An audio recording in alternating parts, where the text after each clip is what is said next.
Hello everyone, स्वागत है बेटा आप सबका हमारे इस नए लेक्चर में एप्लीकेशन ऑफ डेरिवेटिव के। और बच्चों आपको याद होगा कि हम एप्लीकेशन ऑफ डेरिवेटिव में रोल्स थ्योरम पढ़ रहे थे। मैंने आपको रोल्स थ्योरम के बेसिक्स बता दिए थे और उसके साथ साथ मैंने आपको कुछ क्वेश्चंस की प्रैक्टिस भी कराई थी। आज का बच्चों जो पूरा का पूरा लेक्चर रहेगा वो रोल्स थ्योरम पर ही बेस्ड होगा, क्योंकि रोल्स थ्योरम बहुत इंपॉर्टेंट है। और जो हमारा नेक्स्ट लेक्चर होगा वो मोनोटोनिसिटी का हो सकता है लास्ट लेक्चर हो, क्योंकि उसमें हम एलएमवीटी पढ़ेंगे और एलएमवीटी पढ़ते ही वो खत्म हो जाएगा। फिर मैक्सिमम मिनिमम 3-4 लेक्चर मैक्सिमम और फिर एओडी अपना जो पूरा चैप्टर है वो फिनिश हो जाएगा। तो बेटा आज का लेक्चर अपन स्टार्ट करते हैं। आज सवालों की प्रैक्टिस होगी बहुत सारी और मैं आपको बहुत सारे जबरदस्त कंसेप्ट्स बताऊंगा जिससे कि आपका रोल्स थ्योरम बहुत स्ट्रांग हो जाए। लेकिन बच्चों आज का अपना लेक्चर स्टार्ट करने के पहले आप में से जितने भी बच्चों ने अभी तक हमारे टेलीग्राम चैनल को ज्वाइन नहीं किया है, आप सबसे बच्चों ये मेरा एक हम्बल रिक्वेस्ट है कि आप हमारे टेलीग्राम चैनल से जुड़िए। टेलीग्राम चैनल को ज्वाइन करने से बेटा आपको 2 एडवांटेज होंगे। पहला एडवांटेज आपको ये होगा कि क्योंकि बच्चों में एक दिन में मल्टीपल लेक्चर्स पोस्ट करता हूं, तो कई बार ऐसा होता है कि बच्चे का कोई ना कोई लेक्चर छूट जाता है या मिस हो जाता है, क्योंकि उसे पता ही नहीं चलता कि कब कोई नया लेक्चर पोस्ट हुआ। आइडियली बेटा एक दिन में एक 11th का वीडियो आता है, एक 12th का वीडियो आता है, एक यूट्यूब शॉर्ट आता है। मैं कोशिश करता हूं कि ये 3 चीजें मैं अपलोड करूं ही करूं। तो आपका बेटा कोई भी लेक्चर छूटे ना, इसके लिए आपके टेलीग्राम चैनल पे हमेशा एक क्रिएटिव भी आता है उस वीडियो का, सो दैट कि आप बच्चों को जानकारी रहे कि कब एक नया वीडियो पोस्ट हुआ है और आप उसे देखें और अपनी पढ़ाई अच्छे से करें। और जो बेटा सेकेंड और मोस्ट इंपॉर्टेंट एडवांटेज है यूट्यूब चैनल और टेलीग्राम चैनल दोनों में जुड़ने का, वो ये है कि यहाँ पर तो देखिए मैं आपको बहुत सारे सवाल करवा ही रहा हूं, लेकिन बेटा आपको अगर जेई मेंस और एडवांस क्रैक करना है तो आपको उससे भी ज्यादा सवाल प्रैक्टिस करने की जरूरत है। मैं अक्सर ये बात बेटा बोलता हूं कि मुझे गारंटी है कि मैं जितने शायद आपको क्लासरूम इलस्ट्रेशन कराऊंगा उतने और कोई भी नहीं कराएगा, उस लेवल के, उस क्वालिटी के, ठीक है। लेकिन स्टिल मैं आपको बोल रहा हूं कि आपको और ज्यादा सवालों को प्रैक्टिस करने की जरूरत है ताकि आप अपने सिलेक्शन को इंश्योर कर पाए। तो इन वजहों से आपको हमारे टेलीग्राम चैनल से जुड़ना चाहिए। एंड सेकेंडली बेटा आपको एक बात मैं और बता दूं कि अगर आप डिस्क्रिप्शन बॉक्स देख रहे होंगे तो डिस्क्रिप्शन बॉक्स में आपको टेलीग्राम चैनल के साथ साथ एक यूट्यूब चैनल का भी लिंक दिखेगा। वो मेरा पर्सनल यूट्यूब चैनल ही है जिसमें कि आपके लिए सिर्फ और सिर्फ मोटिवेशनल कंटेंट आएगा। एक बच्चे को अपने 1.5 या 2 साल की आईआईटी की जर्नी के समय बहुत बार मोटिवेशन की कमी लगती है, तो उस चीज को कवर अप करने के लिए एक ऐसा चैनल है वो जिसमें कि आप सिर्फ मोटिवेट रहें, इंस्पायर्ड रहें, चार्ज्ड अप रहें और अपनी पढ़ाई बहुत अच्छे से करें। तो अगर जरूरत लगती है तो आप उस चैनल को भी सब्सक्राइब कर सकते हैं। चलिए बेटा स्टार्ट करते हैं अपना आज का लेक्चर। जैसा मैंने आपको लास्ट लेक्चर में ही बताया था कि मुझे एक ऐसा पोर्शन कराना था जिसको अगर मैं स्टार्ट करता तो ऑलमोस्ट 1-1.5 घंटा मुझे उस पोर्शन में लग जाता। तो देखो रोल्स थ्योरम का बेटा बेसिक मैंने आपको बताया हुआ है, लेकिन कई बार हमारे पास कुछ ऐसे सवाल आते हैं जिसमें कि जो मतलब basically first order of linear differential equations होते हैं, ठीक है। तो उसको सॉल्व करने का क्या तरीका होता है मैं आपको समझाता हूं।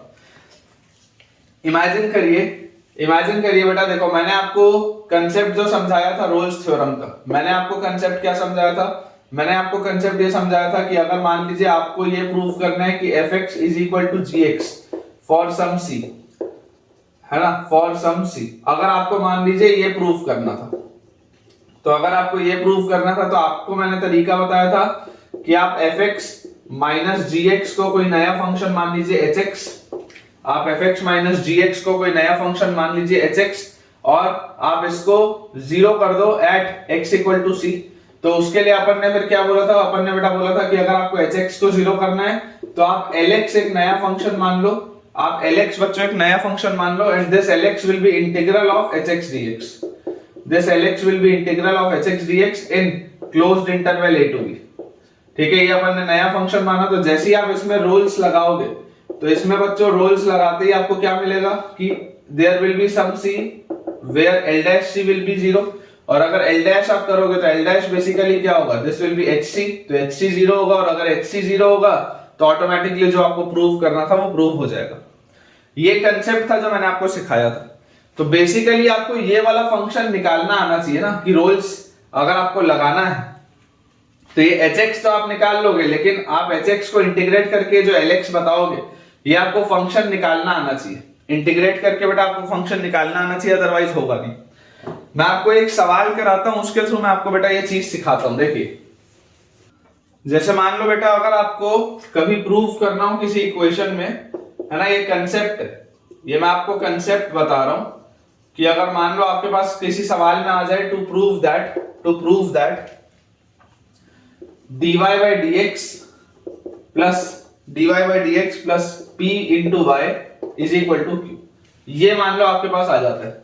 ऑल्दो ये डिफरेंशियल इक्वेशन जब हम पढ़ेंगे उसमें भी आएगा, जब हम डिफरेंशियल इक्वेशंस पढ़ेंगे बेटा उसमें भी आएगा, लेकिन ये डिफरेंशियल इक्वेशन का ही कंसेप्ट है ना। This is a linear differential equation, this is a linear differential equation. आसान सा टॉपिक है, कोई बहुत ज्यादा डिफिकल्ट टॉपिक नहीं है बेटा, आसान सा टॉपिक है, आपको बहुत इजीली समझ में आ जाएगा। और P और Q बेटा जो है, P and Q are constants, P and Q are constants और फंक्शंस ऑफ इंडिपेंडेंट वेरिएबल, और functions of independent variable. Independent variable मतलब y के अलावा कोई भी वेरिएबल, ठीक है ना। ये जो y में आपका फंक्शन है ना, तो p जो होगा वो y में नहीं होगा, वो कोई और वेरिएबल में होगा या कांस्टेंट होगा। तो अगर मेरे पास मान लो बच्चों इस तरीके की कोई चीज आती है और मुझे मान लो ये चीज को प्रूव करना था, आप ये चीज प्रूव कैसे करोगे? आप ये वाली चीज को ही प्रूव करने के लिए आप वही बोलोगे कि q इस साइड लेके आओ, फिर कोई एक नया फंक्शन बनाओ, फिर इसको इंटीग्रेट करो, इसी तरीके से आप अप्रोच करेंगे। मैं आपको देखो तरीका समझा रहा हूं। अभी जो मैंने आपको थोड़ी देर पहले बताया था कि अगर आपके पास fx इक्वल टू gx आपको करना हो तो तरीका क्या था, fx माइनस gx को आपने बोला था कुछ hx, और उसके बाद आपने बच्चों एक नया फंक्शन बनाया था which was integral of hx। यही तो आपने किया था ना थोड़ी देर पहले। तो मैं आपको वही बोल रहा हूं कि आपने ये वाली हरकत जब करी तो ये वाली हरकत से फाइनली आप यहां पर पहुंचे थे जो आपको प्रूफ करना था। मैं आपको बच्चों से सिंपल सी बात एक पूछ रहा हूं कि अगर मैंने ये जो लीनियर डिफरेंशियल इक्वेशन आपके सामने लिखा हुआ है, अगर मान लो किसी कीमत पर, अगर मान लो किसी समय आपको ये निकालना हो, कैसे निकालोगे, कैसे प्रूफ करोगे? तो यहां पर बेटा एक कंसेप्ट आता है इंटीग्रेटिंग फैक्टर का, ठीक है ना। यहां पर एक कंसेप्ट आता है इंटीग्रेटिंग फैक्टर का। इंटीग्रेटिंग फैक्टर क्या आ जाएगा यहां पर? अगर आप इंटीग्रेटिंग फैक्टर की बात करें तो एक ऐसी चीज जिससे मुझे इसको मल्टीप्लाई करना चाहिए। इंटीग्रेटिंग फैक्टर मतलब बच्चों एक ऐसी चीज जिससे मुझे इसको मल्टीप्लाई करना चाहिए। तो इसके केस में होता है वो e raise to the power integral p dx। ये आपका इंटीग्रेटिंग फैक्टर होता है ना, to be multiplied on both sides, to be multiplied on both sides. ये आपके पास आता है integrating factor, e raise to the power integral p dx to be multiplied on both sides. और जैसे ही आपके पास बेटा ये e raise to the power integral p dx आप बोल रहे हैं कि दोनों साइड आप मल्टीप्लाई कर दीजिए, तो इसको आप क्या बोल सकते हैं, p जो है आपके पास एक इंडिपेंडेंट वेरिएबल, p आपके पास इंडिपेंडेंट वेरिएबल में, इसको आप देखो p जो है वो y का वेरिएबल नहीं है, x का तो हो ही सकता है ना, इसलिए आप डायरेक्टली p कांस्टेंट बाहर नहीं निकाल सकते। समझिए इस बात को कि इसको आप directly e raise to the power px मत लिख देना, ये गलत हो सकता है। मैं ये नहीं बोल रहा हूं कि ये हमेशा ही कांस्टेंट है, या तो कांस्टेंट होगा या कोई इंडिपेंडेंट वेरिएबल का फंक्शन होगा, मतलब x का भी वो फंक्शन हो सकता है, ठीक है। तो आप अननेसेसरी इसको e raise to the power px लिख के मत सॉल्व कर देना, नहीं तो गलतियां हो जाएंगी।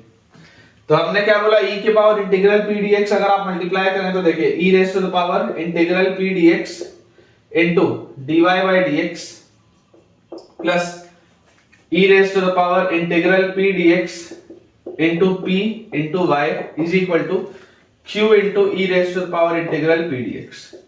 ये अपने पास बेटा चीज आ जाती है। और ये जैसी आपके पास चीज आई है, अब आप LHS को ध्यान से देखो, ये जो LHS हमने लिखा हुआ, इस LHS को बच्चों अगर मैं बहुत अच्छे से ऑब्जर्व करूं तो मुझे यहाँ पर दिखाई देता है कि यहाँ पर प्रोडक्ट रूल लगा हुआ है। कैसे प्रोडक्ट रूल लगा हुआ है? This is dy dx of किसको, कौन से दो फंक्शंस को मैं अंदर लिखूं कि ये चीज आए। तो आप यहाँ पर देख सकते हैं this will be y into e raise to the power integral p dx। एक बार सोच के देखो, अगर आप इसमें प्रोडक्ट रूल लगाओगे तो आप क्या बोलोगे, e raise to the power integral p dx constant, तो dy by dx देख लो, dy by dx और e raise to the power integral p dx एक साइड है, और प्लस आप इसमें क्या बोलोगे कि y कांस्टेंट और differential of e raise to the power integral p dx। तो differential of derivative of e raise to the power integral p dx क्या होगा, e की पावर इंटीग्रल p dx, और उसके बाद कंपोजिट फंक्शन है, आगे एंटर करूंगा तो integral of p dx will be p। तो मेरे हिसाब से तो यही लिखा हुआ है, देखो आप इसको जैसे डिफरेंशिएट करोगे आपके पास ये आ जाएगा, and this is equal to q into integral of q into e raise to the power integral of p dx। मेरे लिए RHS फिलहाल इंपॉर्टेंट नहीं है, मेरे लिए LHS इंपॉर्टेंट है। यहां से आपको देखने में बेटा क्या मिलता है कि ये वाले फंक्शन को जब आप डिफरेंशिएट करते हैं, ये वाले फंक्शन को जब आप डिफरेंशिएट करते हैं तब आपके पास क्या आता है, जो चीज आपको लेके आनी थी वो आती है। मतलब आप समझ लो कि अगर मैं इसको अपना कोई एक नया फंक्शन बोल दूं hx, इसको बेटा अगर मैं कोई अपना नया फंक्शन बोल दूं hx, और इस hx में मैं बोल दूं रोल्स थ्योरम लगाने, इस hx में बच्चों जब मैं आपको बोल दूं रोल्स थ्योरम लगाने, तो आप सोच लो जैसे आप hx में रोल्स थ्योरम लगाओगे आप बोलोगे h डैश c 0 होना चाहिए। अगर आप hx में बच्चों रोल्स थ्योरम लगाओगे तो रोल्स थ्योरम आपको बोलेगा कि h डैश c की वैल्यू 0 होनी चाहिए, और जैसे आप इस hx को डिफरेंशिएट करोगे h डैश निकालने के लिए तो डिफरेंशिएट करते ये रिलेशन मिलेगा, और इस रिलेशन से जो आपको प्रूव करना था वो मिल जाएगा। अभी मैं आपको सवाल कराऊंगा, देखिए घबराने की बात नहीं है, लेकिन आपको ये बात समझनी पड़ेगी कि अगर आप रोल्स थ्योरम में इस तरीके की प्रोफाइल्स नहीं पढ़ेंगे तो आपको चीजें समझ में नहीं आएंगी। मैंने अक्सर ये देखा है कि इस तरीके की प्रोफाइल लोग कराते ही नहीं रोल्स थ्योरम में, पता नहीं क्यों। मेरे हिसाब से तो कराना चाहिए, सिलेबस का पार्ट है, डिफरेंशियल इक्वेशन भी सिलेबस में आता है, रोल्स थ्योरम भी सिलेबस में आता है। कई सारे टीचर बच्चों को खुश करने के लिए रोल्स थ्योरम में एकदम बेकार बेकार से सवाल करा देते हैं, जिसमें मतलब बहुत आसान होता है। ठीक है ना बेटा, जेईई मेंस और एडवांस में उतना आसान सवाल नहीं आता, आपका दिमाग आपको चलाना पड़ेगा, और वो कब आपसे चलेगा, जब आप इस तरीके के सवाल देखे होंगे। जब तक आप देखोगे नहीं तब तक सीखोगे नहीं, मैं हमेशा ये बोलता हूँ। इसलिए मैक्सिमम वैरायटी के क्वेश्चंस मैं आपको करवा रहा हूँ ताकि आपकी नजर में रहे ये सारे सवाल, ताकि अगर गलती से कभी एग्जाम में इस पैटर्न का सवाल आ गया तो तुमको अप्रोच तो पता हो कि कैसे करना है। ठीक है, तो बेटा ये अपना क्लियर सा अप्रोच है। मैं आपको सवाल कराता हूं, उससे देखिएगा आपका कॉन्फिडेंस बेटा इंक्रीज होगा। देखिए बच्चों, अपने पास क्वेश्चन एक लिखा हुआ है, क्वेश्चन मैं आपको देता हूं। Let fx be a polynomial with roots, let fx be a polynomial with roots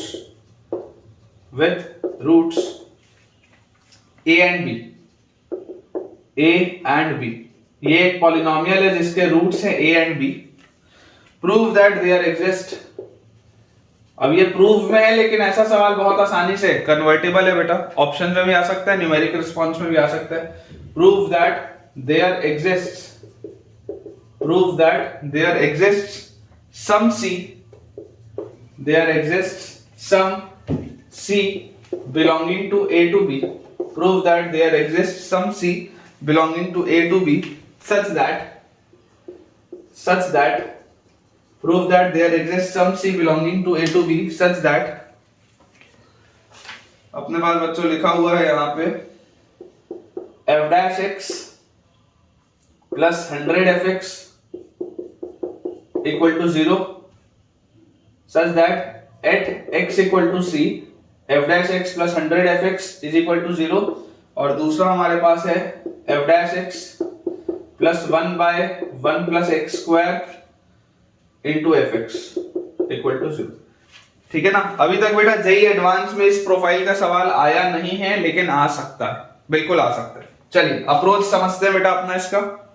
हमारे पास बेटा देखो इसमें क्या लिखा हुआ है, fx एक पॉलिनोमियल है जिसके रूट्स हैं a और b।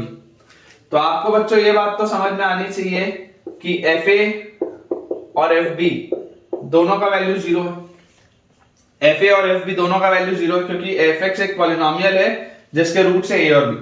अब अगर ये एक पॉलिनोमियल फंक्शन है, क्योंकि बेटा ये एक पॉलिनोमियल फंक्शन है, इसका मतलब 100% मैं ये बात बोल सकता हूं कि ये डिफरेंशिएबल होगा। ठीक है, ये कंटिन्यूअस होगा। और द मोमेंट आपने बच्चों ये चीज देखी कि fa और fb दोनों की वैल्यू 0 है, इसका मतलब आप इसमें रोल्स लगा सकते हैं। आप इसमें बच्चों रोल्स लगा सकते हैं in interval a to b, क्योंकि fa equal to fb equal to आपको देखो दोनों सेम मिल रहा है, तो आप fx में रोल्स लगा सकते हैं। ये बात आपको समझ में आती है। अब मुझे ये चीज लेके आनी है, जो पहली वाली बेटा चीज लिखी है ये मुझे लेके आनी है। और आप ध्यान से अगर देखेंगे तो ये आपका डिफरेंशियल इक्वेशन जो अभी मैंने बताया, लीनियर डिफरेंशियल इक्वेशन। और लीनियर डिफरेंशियल इक्वेशन में अगर आप समझने की कोशिश करें तो देखो ये क्या लिखा हुआ है, dy by dx प्लस py is equal to q होता था। dy by dx plus p y is equal to q होता था। तो अगर बेटा ये वाली चीज हमारे पास होती थी तो यहां से आप इस 100 को p बोल सकते हैं। अगर आप बच्चों इस 100 को p बोल सकते हैं तो यहां से आपके पास देखो क्या चीज आ जाएगी, यहां से आपके पास आ जाएगा कि आपका इंटीग्रेटिंग फैक्टर, जो इंटीग्रेटिंग फैक्टर आपके पास आएगा that integrating factor will be e raise to the power integral p dx मतलब 100 dx। तो this will be e raise to the power 100x, ये आ जाएगा इंटीग्रेटिंग फैक्टर। और इस इंटीग्रेटिंग फैक्टर को अगर मैं मल्टीप्लाई कर दूं तो e raise to the power 100x into f dash x, e raise to the power 100x into f dash x, ये आ गया, और plus 100 into fx into e raise to the power 100x, 100 into fx into e raise to the power 100x, this is equal to 0, क्योंकि right side में अगर आप e की power 100x से मल्टीप्लाई कर भी दोगे तब भी 0 आएगा। और जैसे ही बेटा ये चीज आ गई, ये आपके पास क्या लिखा हुआ है, this is dy dx of, this is dy dx of, ये हमारे पास देखो क्या लिखा हुआ है, e की पावर 100x इनटू fx। सोच के देखो, अगर आप ये चीज लिखते हैं LHS में, तो LHS में ये चीज लिखने का मतलब अगर आप इसमें प्रोडक्ट रूल लगाएंगे तो प्रोडक्ट रूल लगाते e की पावर 100x कांस्टेंट, तो fx का f डैश x हो गया, ठीक है, e की पावर 100x कांस्टेंट, fx का f डैश x हो गया, प्लस fx कांस्टेंट, तो देखो fx कांस्टेंट और e की पावर 100x का डेरिवेटिव क्या आ जाएगा बेटा e की पावर 100x और फिर 100x का 100, मतलब ये जो मैंने लिखा हुआ बिल्कुल सही है, ठीक है। अब बेटा जैसे ही आपके पास ये चीज आ गई तो आप बोलेंगे इस फंक्शन को कोई एक नया फंक्शन विच इज hx या gx बोल लो, ठीक है, अपन इसको बोलेंगे this is some new function gx which is equal to e की पावर 100x इनटू fx। अब ऐसा सवाल आपके पास किस रूप में आएगा मैं बोल नहीं सकता हूं, लेकिन ऐसे सवाल आने के चांसेस बहुत हाई हैं, ठीक है। तो अगर आपको बेटा ये वाला पैटर्न पहले नहीं पता था तो मुझे कमेंट्स में आप शेयर करिए कि हाँ सर ये आपसे हमने नया सीखा। तो ये हमारे पास बेटा जैसी चीज आ गई कि e की पावर 100x इनटू fx हमारे पास आ रहा है, तो यहां से बेटा अगर आप इस पर देखें बात करें, fx आपका क्या था, fx आपका एक डिफरेंशियल फंक्शन भी है ना, डिफरेंशिएबल फंक्शन भी है, कंटीन्यूअस फंक्शन भी है, तो e की पावर 100x इनटू fx भी डिफरेंशिएबल होगा, कंटीन्यूअस भी होगा। और अगर आप यहां पर g ऑफ a की वैल्यू निकालेंगे तो g ऑफ a क्या आएगा, g of a will be e की पावर 100a इनटू fa, और fa क्या है, fa तो 0 है, तो g ऑफ a 0 आ रहा है। वैसे g ऑफ b क्या आएगा, g ऑफ b अगर आप बच्चों निकालोगे तो g of b will be e की पावर 100b इनटू fb, और fb की वैल्यू भी क्या है, 0 है, मतलब ga भी 0 आ रहा है, gb भी 0 आ रहा है। तो अगर ga और gb दोनों 0 आ रहा है तो आप gx फंक्शन जो अभी हमने निकाला, ये जो gx फंक्शन अभी हमने निकाला, इसमें क्या मैं रोल्स लगा सकता हूं, रोल्स कौन से इंटरवल में, in the interval closed interval a to b। और इसमें बच्चों जैसे मैं रोल्स लगाऊंगा तो रोल्स लगाते ही मुझे यहां पर देखो क्या मिल जाएगा, g डैश c की वैल्यू 0 मिल जाएगी। रोल्स लगाते ही बच्चों मुझे यहां से मिल जाएगा कि there exist some c for which g dash c equal to 0 for c belonging to open interval a to b, for c belonging to open interval a to b, g dash c आपको 0 मिल गया। और जैसे आपको g dash c बच्चों 0 मिला तो basically ये आपका gx था, तो g डैश x क्या होगा, g डैश x ये आएगा आपके पास, यही तो है ना आपका g डैश x। देख लो ये अंदर वाली पूरी चीज gx है, इसको जब आप डिफरेंशिएट करोगे तो इसको डिफरेंशिएट कर दिए आपको ये मिलेगा, और जैसे ही आपको ये चीज मिलेगी तो this implies f dash c plus 100 fc, ये पूरी चीज मल्टीप्लाइड बाय e की power 100c, this should be equal to 0, ये अपने पास आएगा। बेसिकली देखो ये e की पावर 100x और e की पावर 100x आप बाहर निकाल सकते हो ना दोनों में से, ठीक है। तो ये आपके पास आ जाएगा f dash c plus 100 fc into e की power 100c is equal to 0। अब आप जानते हैं कि एक्सपोनेंशियल फंक्शन कभी भी जीवन में 0 नहीं हो सकता, तो ये तो हटा दो, इसका मतलब क्या आ गया, f dash c plus 100 fc की वैल्यू 0, वही तो करना था, such that at x equal to c f dash c plus 100 fc is equal to 0, वही तो लेके आना था, वही तो मैं लेके आया, ठीक है।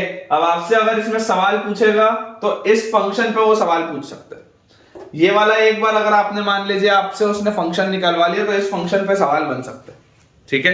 तो मेरे हिसाब से बहुत इंपॉर्टेंट था ये पहला सवाल बेटा मैंने आपको कराया, इसको अपन क्लियर करते इतने हिस्से को, और इसका जो सेकंड वाला पार्ट है उसे सॉल्व करते। देखिए बेटा अगर हम सेकंड वाले की बात करें तो हमारे पास क्या लिखा हुआ है यहां पर अगर आप ध्यान से देखोगे तो ये भी आपके पास लीनियर डिफरेंशियल इक्वेशन है। ये जो पूरी चीज है ये देखो एक इंडिपेंडेंट वेरिएबल x में लिखा है। आपके पास जब लीनियर डिफरेंशियल इक्वेशन था तो dy by dx plus p into y is equal to 0 होता था। dy by dx plus p into y is equal to 0।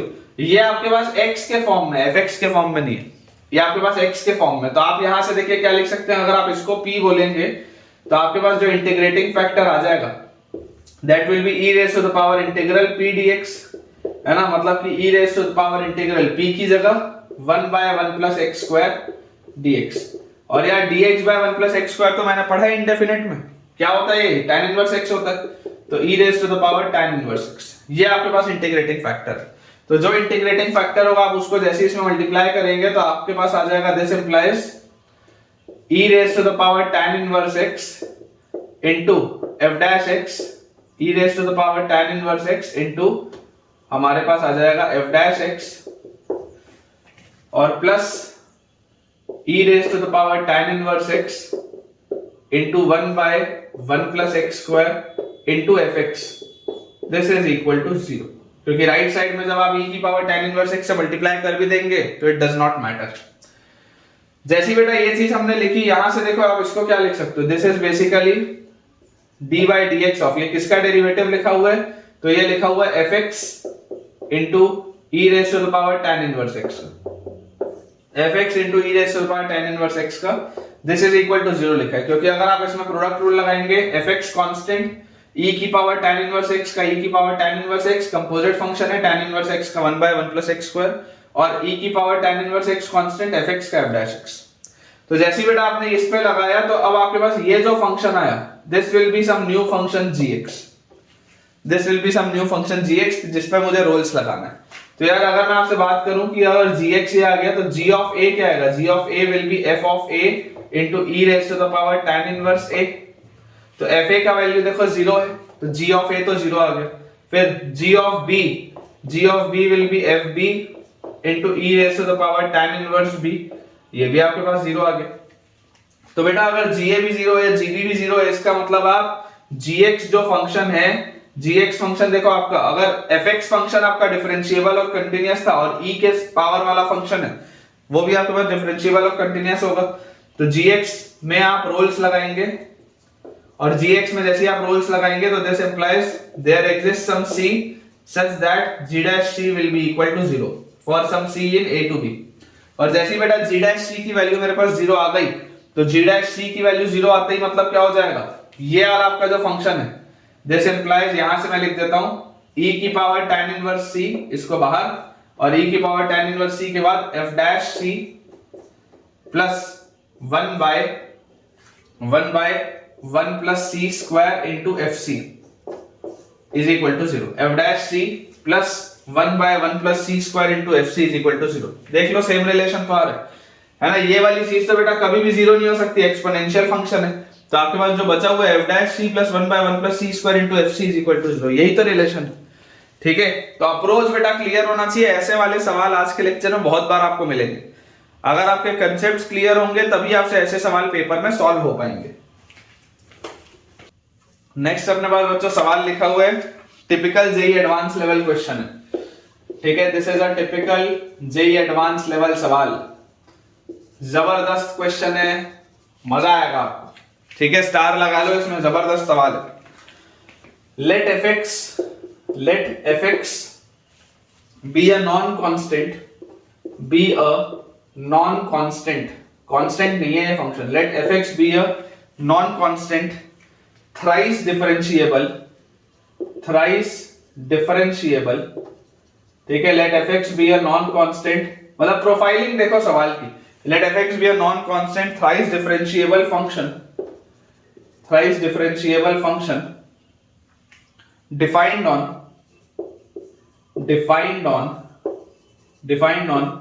minus infinity to infinity, defined on minus infinity to infinity such that fx is equal to f6 minus x, fx is equal to f6 minus x and f dash 0 and f dash 0 is equal to 0 is equal to f dash 2 is equal to f dash 5, ये अपने पास लिखा हुआ है, ठीक है। Determine the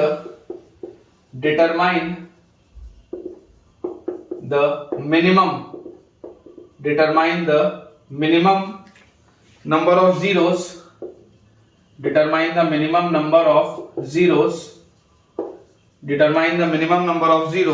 of gx, where determine the minimum number of zeros of gx where gx is equal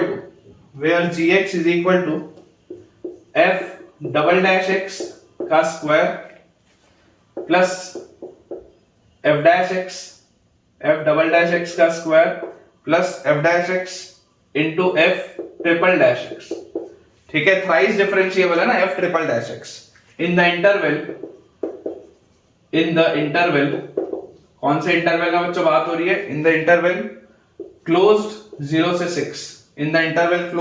6, बहुत ही शानदार सवाल है और मैं आपको बेटा दावे के साथ बोल सकता हूं ऐसे सवाल अगर आप अचानक से अपने किसी टीचर से ही पूछेंगे ना तो हो सकता है वो एक बार के लिए अटक जाए, पॉसिबल है, हो सकता है वो एक बार के लिए अटक जाए, ठीक है। बहुत ही जबरदस्त सवाल है, देखेंगे ध्यान से।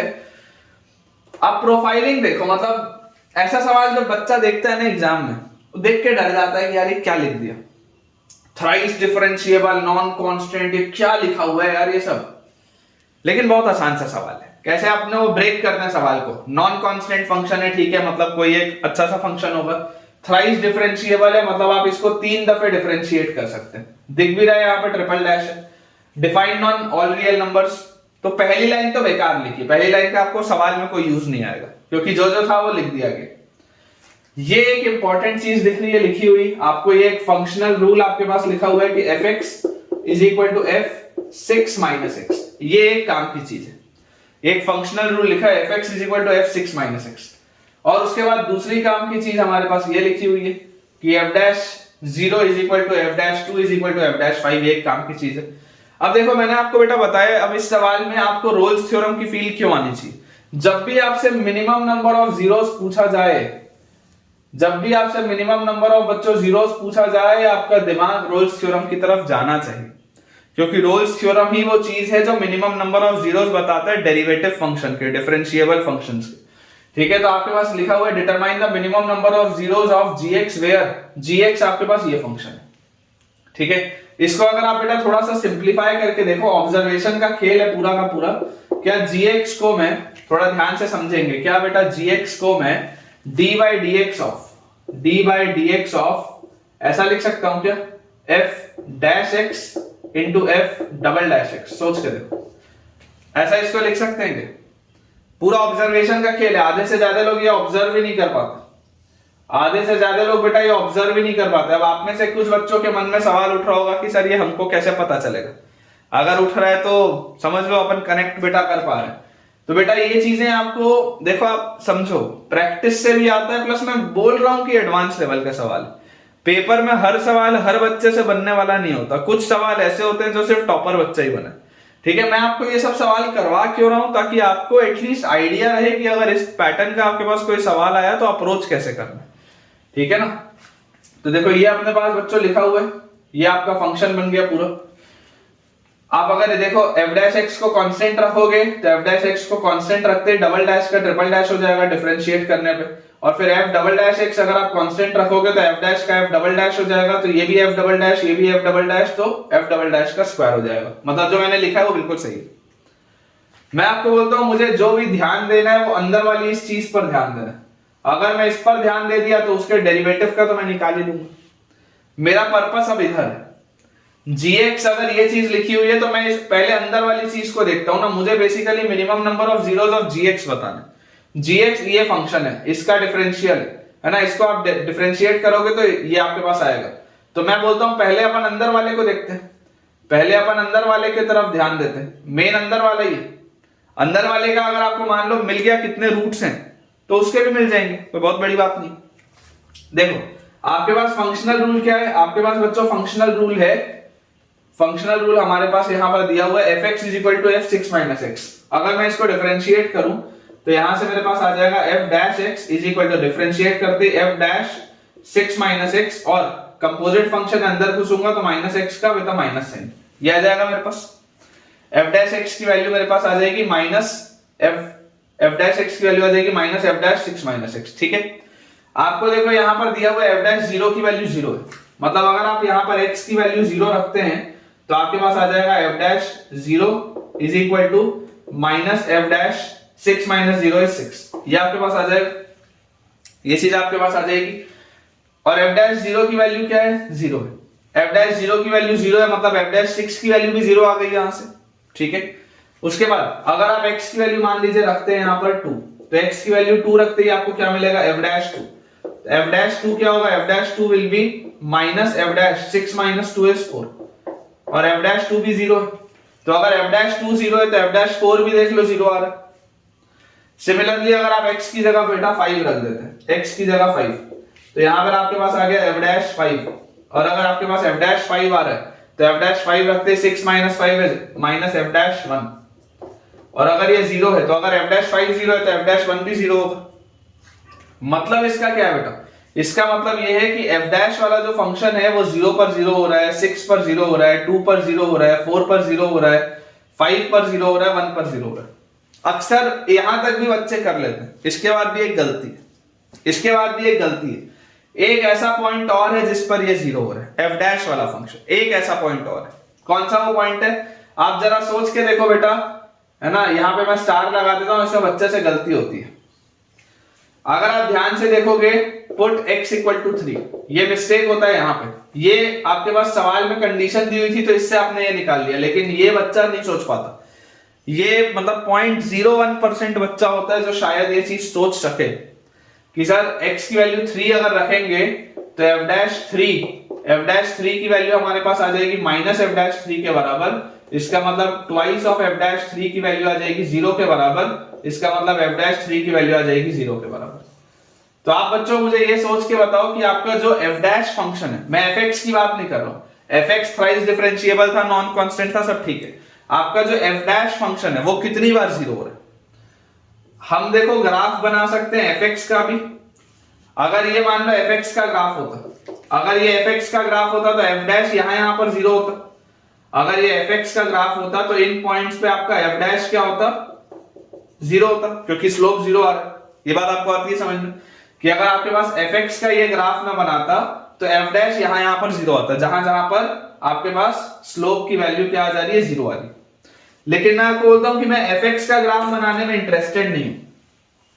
मुझे यहां पर देखो क्या क्या दिखाई दे रहा है, एफ डैश की वैल्यू कहां कहां पर 0 हो रही है। अगर मैं आपके लिए बेटा एफ डैश का ग्राफ बनाऊं,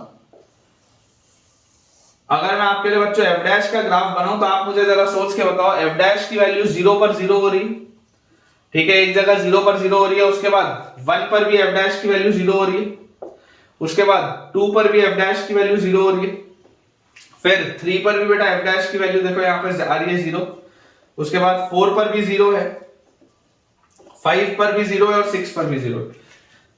आपके पास बेटा ऐसे टोटल कितने पॉइंट्स आ रहे हैं जहां पर एफ डैश की वैल्यू 0 आ रही है, 7 पॉइंट्स आ रहे हैं, 1 से 6 6 पॉइंट और 0 7 पॉइंट, मतलब कि ऐसे 7 पॉइंट है। अगर मैं आपको बोलता हूं now this is the graph of F dash x, this is the graph of F dash x, तो एफ डैश एक्स आपको कितनी बार 0 होता हुआ दिख रहा है, एफ डैश एक्स आपको 7 बार 0 होता हुआ दिख रहा है। ये जो 7वां वाला केस है ये बच्चे भूल जाते हैं, ये 6 तक वो निकाल लेते हैं, 7वां वाला केस वो भूल जाते हैं। तो आपको यहां से दिखाई दे रहा है कि एफ डैश एक्स बेटा कितनी बार 0 हो रहा है, 7 बार। तो अगर एफ डैश एक्स 7 बार 0 हो रहा है तो ये वाला पॉइंट अब क्या होगा, ये वाला पॉइंट होगा एफ डबल डैश एक्स का, ये वाला पॉइंट होगा एफ डबल डैश एक्स का। ये सारे जो बच्चों पॉइंट्स आएंगे they will be the points of F double dash x. तो मिनिमम, मैं मिनिमम की बात कर रहा हूं, अगर एफ डैश एक्स 7 बार 0 हो रहा है तो F double dash x minimum कितनी बार 0 होगा, 1 2 3 4 5 6 बार। अगर एफ डैश एक्स बेटा, अगर एफ डैश एक्स आपको दिख रहा है कि 7 बार हो रहा है, एफ डैश एक्स 7 बार 0 हो रहा है, तो एफ डबल डैश एक्स जो होगा वो मिनिमम कितनी बार 0 होगा, 6 बार 0 होगा। मिनिमम मैं पूछ रहा हूं ना, मैक्सिमम तो देखो कुछ भी हो सकता है। याद करो आप बेटा ऐसा वाला ग्राफ, आप ऐसा वाला इसमें ग्राफ याद करो, इस तरीके का मैंने आपको एक ग्राफ बताया था। ऐसे वाले ग्राफ में आप बोल सकते हो कि देखो दो रूट्स के बीच में दो रूट्स के बीच में मिनिमम एक एफ डैश आता है, मिनिमम एक ऐसा पॉइंट आता है जहां पर एफ डैश की वैल्यू 0, लेकिन मैक्सिमम तो कितने भी हो सकते हैं। कम से कम एक बार ये कर्व घूमेगा, लेकिन ज्यादा से ज्यादा तो बहुत बार घूम सकता है। वो डांस ऐसा स्टेप बन जाएगा पूरा का पूरा ये घूमते हुए। ठीक है, तो आपको ये बात बेटा रियलाइज करने की जरूरत है कि आपसे पूछा जा रहा है minimum number of zeros. Maximum अगर पूछा जाता तो इनफाइनाइट आंसर हो जाता। मैक्सिमम में तो तुम उसको जितनी बार चाहे घुमा लो अंदर ग्राफ को, ऐसे ऐसे ऐसे घुमाते जाओ ग्राफ को, क्या दिक्कत। लेकिन अगर मिनिमम नंबर ऑफ जीरोस पूछ रहे हैं तो आप दावे के साथ ये बोल सकते हैं कि मिनिमम तो यार एक बार तो घूमेगा ही घूमेगा। ये कर्व अगर आपका कंटिन्यूअस है, ये कर्व अगर आपका डिफरेंशिएबल है, तो यार ये एक बार तो ऐसे घूमेगा ही घूमेगा, और जहां पर भी ये घूमेगा वहां पर उसका डैश 0 हो जाएगा। तो अगर एफ डैश एक्स के 7 रूट आ रहे थे, अगर एफ डैश एक्स के 7 रूट आ रहे थे, इसका मतलब क्या है, इसका मतलब ये है कि एफ डबल डैश के कम से कम 6 रूट आएंगे। इसी से आप एक चीज और बोल सकते हैं कि एफ एक्स के मिनिमम 8 रूट होंगे, एफ एक्स के मिनिमम 8 रूट होंगे, तभी तो एफ डैश के 7 आ रहे हैं। समझो, एफ एक्स के बेटा 8 होंगे तभी तो एफ डैश के 7 आ रहे हैं।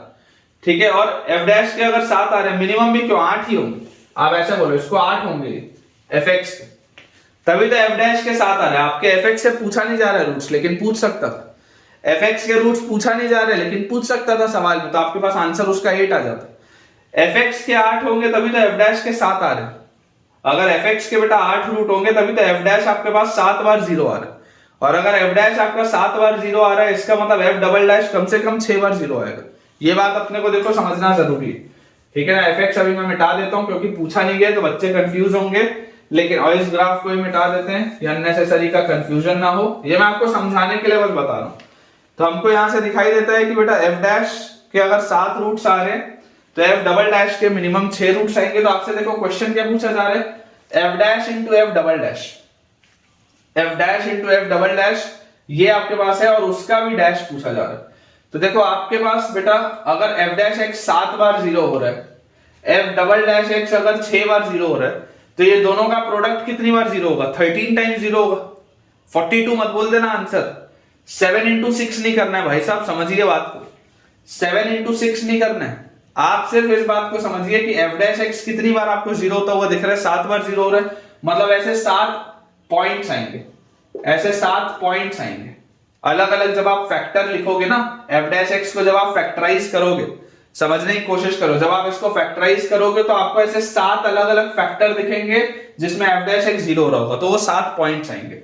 वैसे एफ डबल डैश एक्स में आपके पास 6 पॉइंट्स आएंगे मिनिमम, मतलब कि उसके 6 फैक्टर बनेंगे, समझ लो 6 इसके फैक्टर बनेंगे तो मिनिमम इसके 6 पॉइंट्स आएंगे। तो जब आप दोनों के फैक्टर्स को मल्टीप्लाई करके लिखोगे तो टोटल आपके पास मिनिमम ऐसे 13 पॉइंट्स आएंगे, 7 पॉइंट एफ डैश एक्स के और 6 point F double dash x के। 42 मत बोल देना, फिर बोल रहा हूं ध्यान से सोच लो। आप इसको अगर फैक्टराइज करके बेटा लिखते हैं तो एफ डैश एक्स को आप फैक्टराइज करके ऐसे 7 फैक्टर लिखते हैं, ठीक है, और वैसे आप एफ डबल डैश एक्स को फैक्टराइज करके ऐसे 6 फैक्टर लिखते हैं, तो टोटल आपको फैक्टर्स कितने मिलते हैं, टोटल आपको यहां पर से मिलते हैं 13 फैक्टर्स या 13 points.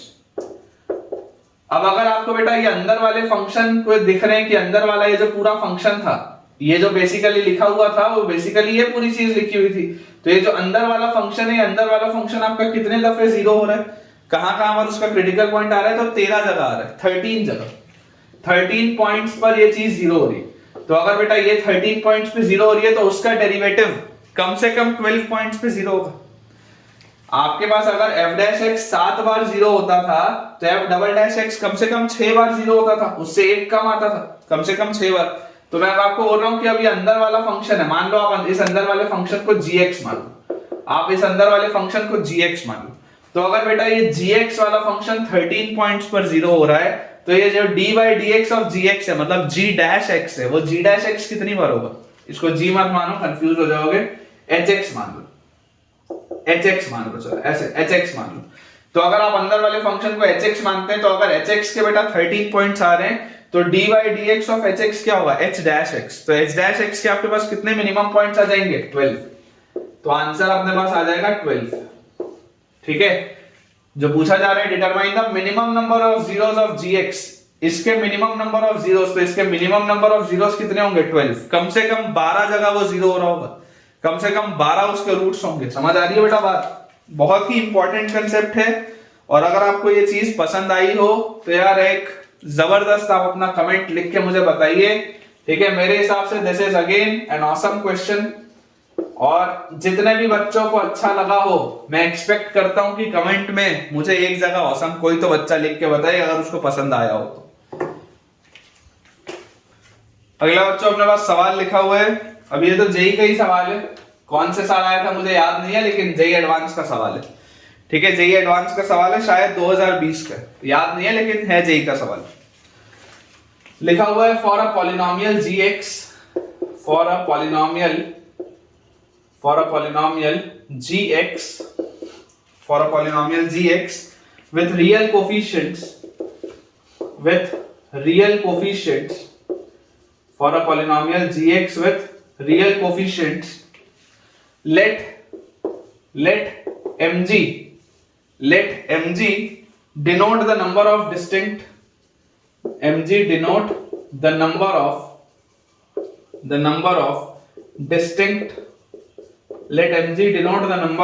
distinct real roots of gx,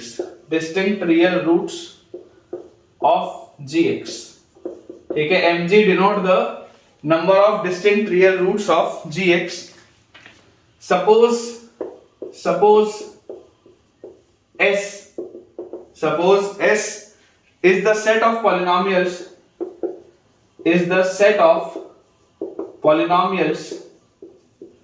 suppose S is the set of polynomials defined by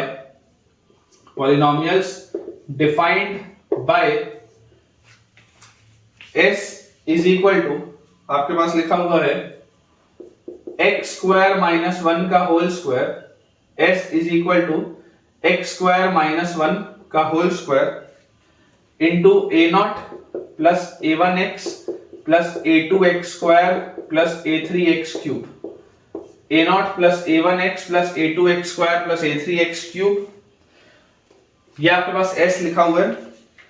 for a polynomial f, for a polynomial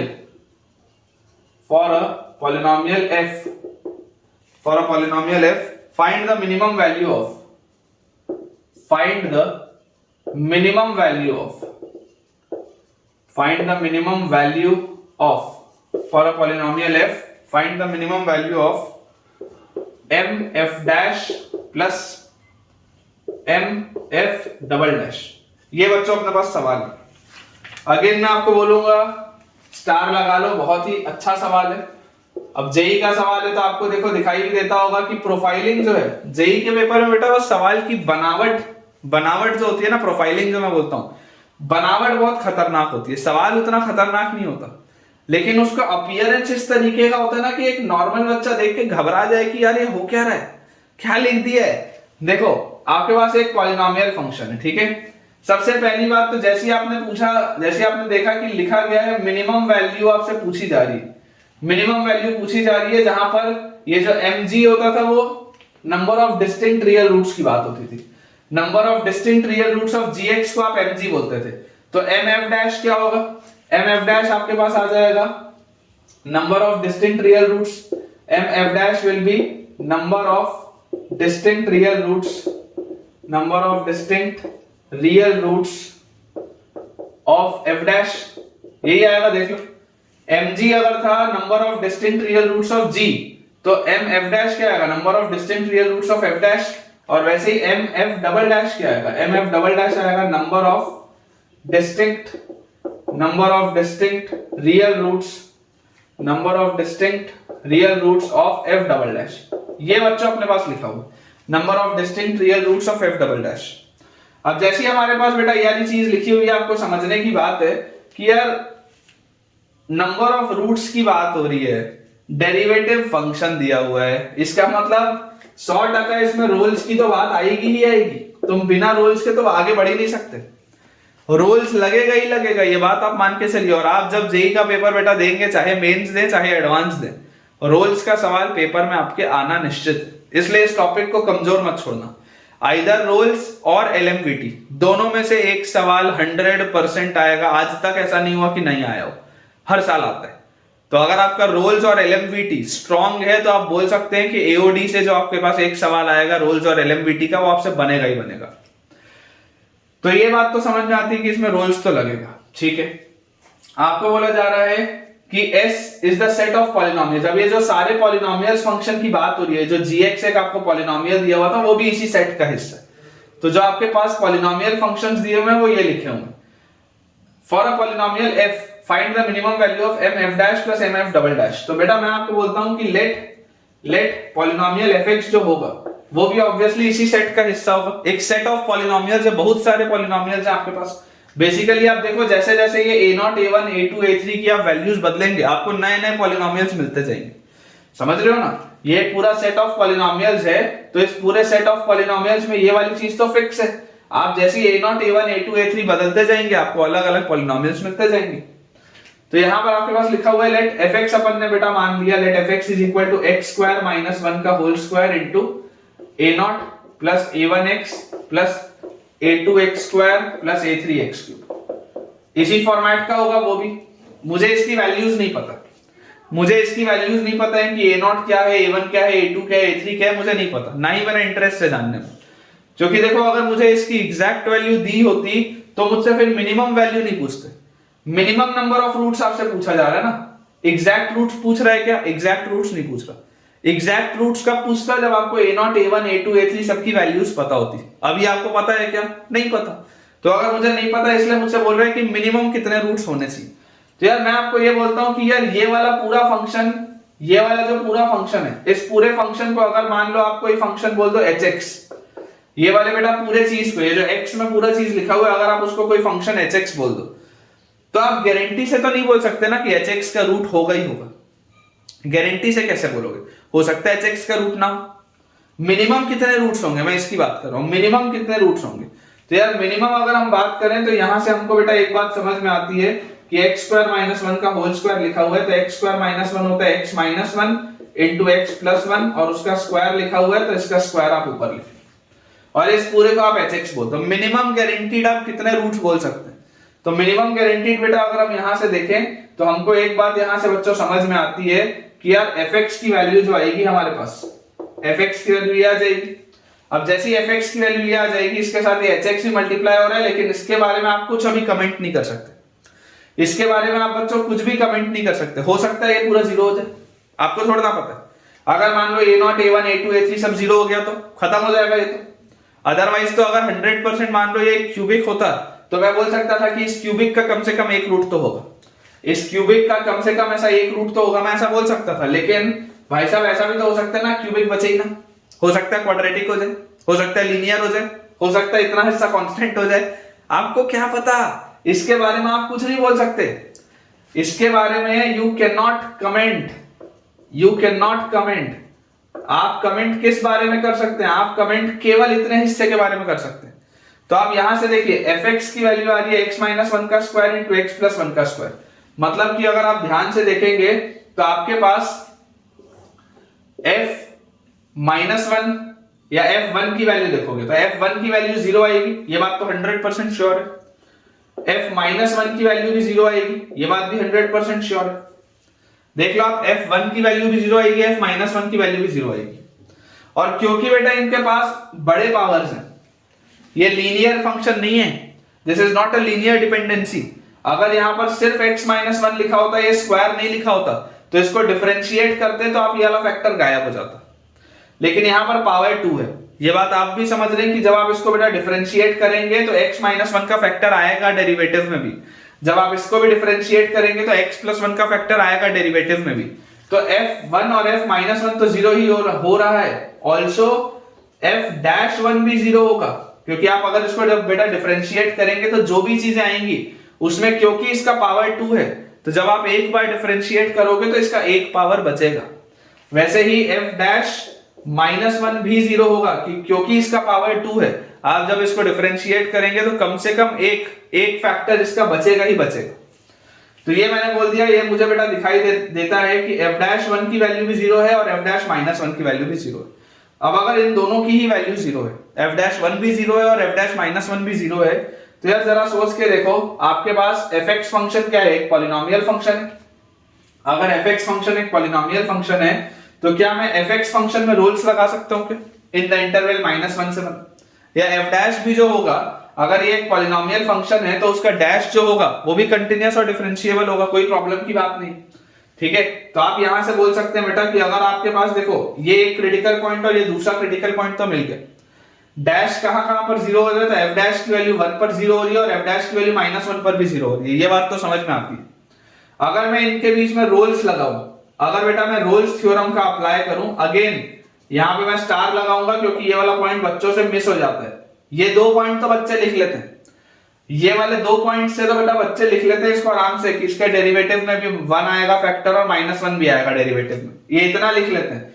लेकिन रोल्स थ्योरम अगर मैं बोलूं, आप लगाओ f डैश x में in the interval -1 to 1, f dash x में आप roles लगाओ इन द इंटरवल -1 to 1। तो इसका मतलब क्या है, आप देख लो f डैश 1 भी 0 है, f डैश -1 भी 0 है, f डैश x कंटीन्यूअस है, f डैश x डिफरेंशिएबल है। तो रोल्स थ्योरम की सारी कंडीशन सेटिस्फाई हो रही है।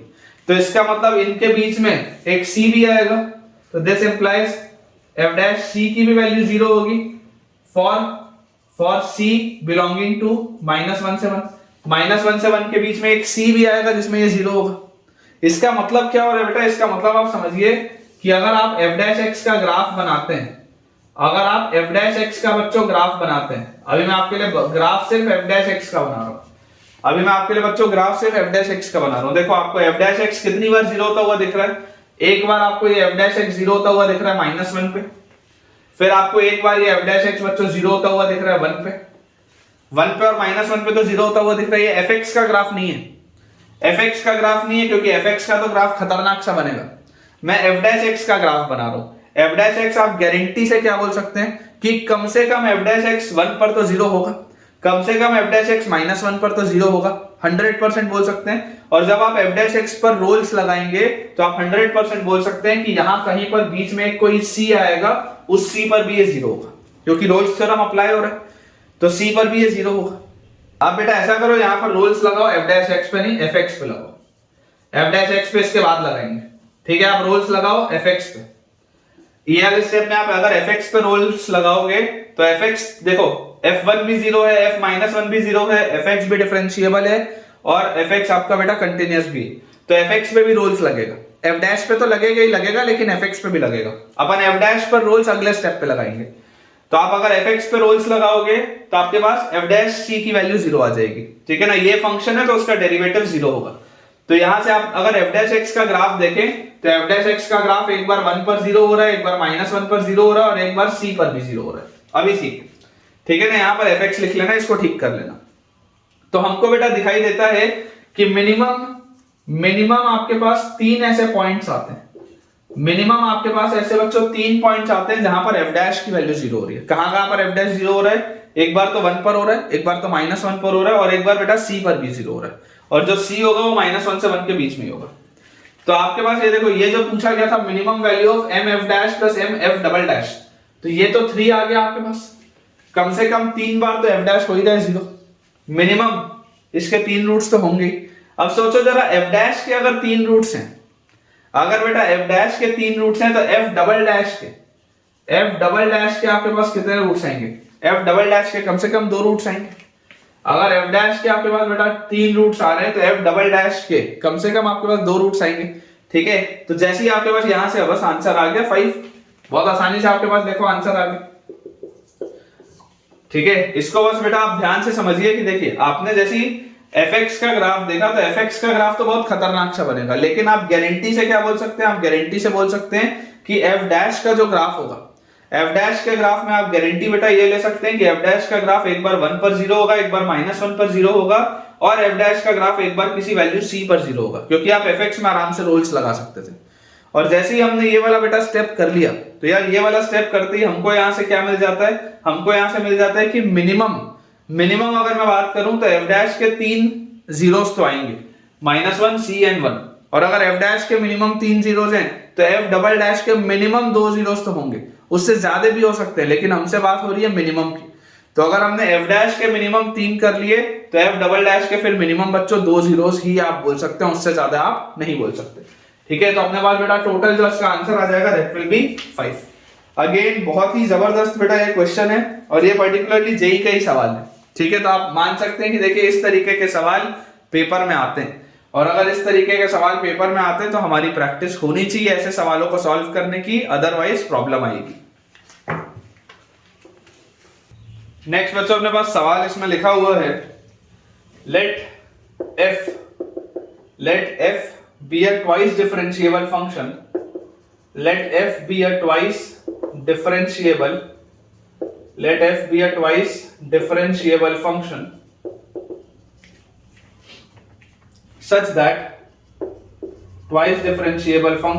such that f1 is equal to 1, f1 की वैल्यू बच्चों 1 है, f2 is equal to 3, f1 is equal to 1, f2 is equal to 3, और फिर अपने पास दिया हुआ बेटा f3 is equal to 5, f3 is equal to 5. Prove that there exists some c belonging to 1 to 3. Prove that there exists some c belonging to 1 to 3 where f double dash c is equal to 0. आपके पास बच्चों ये सवाल है, ठीक है। ध्यान से बेटा देखिए, आपको बोला जा रहा है कि f एक है डबल डिफरेंशिएबल फंक्शन या twice differentiable function. Let f be a twice differentiable function such that f1 की वैल्यू 1 है, f2 की वैल्यू 3 है, f3 की वैल्यू 5 है। Prove that there exist some c belonging to open interval 1 से 3 for which f double dash c is equal to 0। देखिए approach क्या है बेटा, अप्रोच बहुत सिंपल सी, ये तो आपको देखो देख के समझ में आता है कि रोल्स की फीलिंग आनी चाहिए। डिफरेंशिएबल फंक्शन की बात हो रही है, f डबल डैश की बात हो रही है, इंटरवल की बात हो रही है, रोल्स लगने की फीलिंग आनी चाहिए। मैं आपको बोलता हूं कि आपके पास देखो दिया हुआ है f1 की वैल्यू 1 है, f2 की वैल्यू 3 है, f3 की वैल्यू 5 है। इस तरीके के फंक्शंस आपने पहले सॉल्व किए। ऐसे वाले बेटा फंक्शनल रूल वाले सवाल मैंने आपको रिलेशंस एंड फंक्शंस में पढ़ाए, ठीक है। आपको बेटा अगर दिखाई देता है कि f1 की वैल्यू 1, फिर f2 की वैल्यू 3, फिर f3 की वैल्यू 5, आपको अगर ये दिखाई देता है तो यहां से आप लिख सकते हैं कि fx की वैल्यू होगी 2x minus 1 for x is equal to 1, 2 and 3। इतना आप लिख सकते हैं। फंक्शनल रूल में आपने सवाल ऐसे वाले किए हैं रिलेशन फंक्शन में कि देखिए अगर आप x की वैल्यू 1 रखेंगे, ये एक AP के फॉर्म में लिखा हुआ है 1 3 5, तो आप इसका जनरल टर्म लिख लीजिए इस अरिथमेटिक प्रोग्रेशन का which is 2x minus 1। तो यहां से आपको देखो दिखाई देता है कि x की वैल्यू 1 रखते ही f1 की वैल्यू 1 आ जाएगी, x की वैल्यू 2 रखते ही f2 की वैल्यू 3, x की वैल्यू 3 रखते ही f3 की वैल्यू 5। तो इतने में तो कोई प्रॉब्लम नहीं है। अब अगर बच्चों ये वाली चीज हमने लिख ली कि fx की वैल्यू हमारे पास आ जाती है 2x minus 1, तो आपको कुल मिला के क्या बोलना है, आपको ये चीज प्रूव करनी। मैं आपको बोल देता हूं मैं एक नया फंक्शन बोल देता हूं gx, let gx be some new function which is fx minus 2x minus 1। अपन बेटा ऐसा कर लेते हैं कि अपन gx को कोई एक नया फंक्शन मान लेते हैं which is fx minus 2x minus 1, fx minus 2x minus 1, gx हमने एक ऐसा नया फंक्शन मान लिया। अब अगर हमने बच्चों gx को एक ऐसा नया फंक्शन मान लिया है तो इसका मतलब क्या है, इसका मतलब बहुत सिंपल सा है कि ये आपका जो फंक्शन होगा, आपको इसमें चीजें सॉल्व करनी, ठीक है। और इसको मैं फंक्शन मान लेता हूं इन the interval 1 to 3 for x is equal to 1 2 3। सिर्फ इसके लिए मैं ये फंक्शन बोल रहा हूं क्योंकि ये वाली चीज केवल x equal to 1 to 3 में वैलिड थी, तो इसको मैं सिर्फ x equal to 1 to 3 में बोल रहा हूं। तो यहां से मेरे पास क्या आ जाता है, g1 की वैल्यू कितनी आ जाती है, g1 की वैल्यू आ जाती है f1 minus 2 minus 1 is 1, तो f1 की वैल्यू 1 थी तो g1 की वैल्यू आ जाती है 0। सिमिलरली g2 की वैल्यू मेरे पास क्या आ जाती है, g2 की वैल्यू आ जाती है f2 और minus 2 into 2 तो 4 minus 1 is 3, तो f2 की वैल्यू भी देखो 3 थी तो ये भी आ जाता है 0। And similarly g3 is equal to f3 minus 3 रखते हैं यहाँ पे 5, तो दिस इज आल्सो 0। तो g1 और g2 और g3 तीनों की वैल्यू 0 आ रही है। तो अगर बेटा हम इस gx वाले फंक्शन की बात करें, देखो fx आपका एक कंटीन्यूअस फंक्शन है, डिफरेंशिएबल तो है ही, डिफरेंशिएबल है तो fx आपका एक कंटीन्यूअस फंक्शन है, 2x minus 1 भी एक कंटीन्यूअस फंक्शन है। तो आपको बच्चों ये बात तो समझ में आती है कि gx जो है वो डिफरेंशिएबल तो है, gx जो है वो डिफरेंशिएबल तो है, क्योंकि fx लिखा है और 2x माइनस 1 लिखा है, तो gx डिफरेंशिएबल तो है।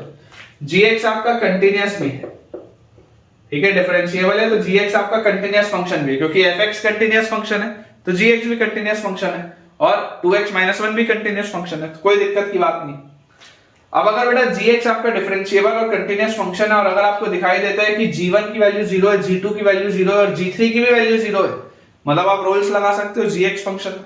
तो जैसे ही आप बच्चों यहाँ पर रोल्स लगाएंगे, रोल्स लगाते ही हमारे पास क्या आ जाएगा, तो यहाँ से देखो अपने पास आ जाता है कि ये 1 है, ये 2 है, ये 3 है। क्लियरली आपको दिखाई दे रहा है कि बेटा gx फंक्शन में अगर मैं रोल्स लगाऊं इन द इंटरवल 1 से 2, तो आपके पास कोई एक ऐसा c1 आएगा जहां पर g'(c1) की वैल्यू 0 होगी। अगर आप रोल्स लगाएंगे, देखो g1 की वैल्यू 0 है, g2 की वैल्यू 0 है, तो इस इंटरवल में 1 से 2 वाले इंटरवल में अगर आप रोल्स लगाएं gx फंक्शन में, रोल्स ऑन gx, अगर आप gx फंक्शन में रोल्स लगाएं तो आपके पास क्या आ जाएगा, g'(c1) की वैल्यू 0 आ जाएगी रोल्स लगते ही। सिमिलरली अगर मैं इस इंटरवल में बेटा बात करूं, अगर मैं 2 से 3 के इंटरवल में बात करूं, तो g2 की वैल्यू 0 है, g3 की वैल्यू 0 है, तो अगर ये दोनों की वैल्यू 0 आ रही है, मतलब यहां पर भी आप रोल्स लगा सकते हैं, कंटीन्यूअस और डिफरेंशिएबल तो है ही। तो यहां से आपके पास क्या आ गया, g'(c2) की वैल्यू भी 0 आ गई, g'(c2) की वैल्यू भी 0 आ गई। अब g'(c1) 0 है, g'(c2) भी 0 है, g'(c1) 0 है, g'(c2) भी 0 है, और g'(x) आपका जो फंक्शन होगा, g'(x) बच्चों जो आपका फंक्शन होगा वो भी क्या होगा, g'(x) फंक्शन भी आपके पास कंटीन्यूअस और डिफरेंशिएबल आएगा, क्योंकि आपको देखो fx जो था, fx ट्वाइस डिफरेंशिएबल था, तो g'(x) भी तो होगा ट्वाइस डिफरेंशिएबल, ठीक है, तो g'(x) भी आपके पास आ जाएगा फंक्शन g'(x). तो अगर आपके पास g'(x) फंक्शन आ रहा है c1 से c2 में, और इस पे बेटा अगर मैं रोल्स लगा लूं, इस पे बेटा अगर मैं रोल्स लगा लूं, तो यहां से आपके पास क्या आ जाएगा, एक नया कोई c3 आ जाएगा, जहां पर g'(c3) की वैल्यू 0 होगी। आपने जब gx पे रोल्स लगाया तो आपको g'(c1) और g'(c2) की वैल्यू भी 0 मिली। अब जब बेटा आप g'(x) फंक्शन पे रोल्स लगाओगे, तो g'(x) फंक्शन पे रोल्स लगाते ही आपको क्या मिलेगा, देखो g'(c1) 0 है, g'(c2) 0 है, अगर आप c1 से c2 के फंक्शन में, c1 से c2 के इंटरवल में बेटा अगर आप यहां पर रोल्स लगाते हैं, तो आपके पास क्या आ जाएगा, g'(c3) will be equal to 0। और अगर g'(c3) की वैल्यू मेरे पास आ रही है 0, इसका मतलब ये c3 भी कहां होगा, c3 c1 और c2 के बीच में, और c1 और c2 1 और 3 के बीच में, तो यहां पर आप बोल सकते हैं c3 बिलोंग्स टू 1 2 3। और g'(c3), तो जैसे ही आप बेटा g'(c3) करेंगे, तो g' अगर आप करोगे तो आपके पास आ जाएगा f'(c3) इज इक्वल टू 0।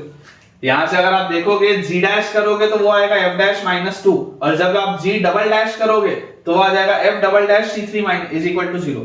तो यही तो लेके आना था, यही तो लेके आना था, फॉर सम c, वो आ तो गया c3 इन द इंटरवल 1 से 3, ये आ तो गया बेटा 1 से 3 के इंटरवल में, ठीक है। तो ये तो आसान सा सवाल था, मुझे लगता है बेटा अपने सारे बच्चों को ये चीज आराम से बन जाएगी। अगला बच्चों अपने पास सवाल लिखा हुआ है, if fx is differentiable, if fx is differentiable in closed interval a to b, if fx is differentiable in closed interval a to b and fa equal to fb equal to 0 and fa is equal to fb is equal to 0, then for some x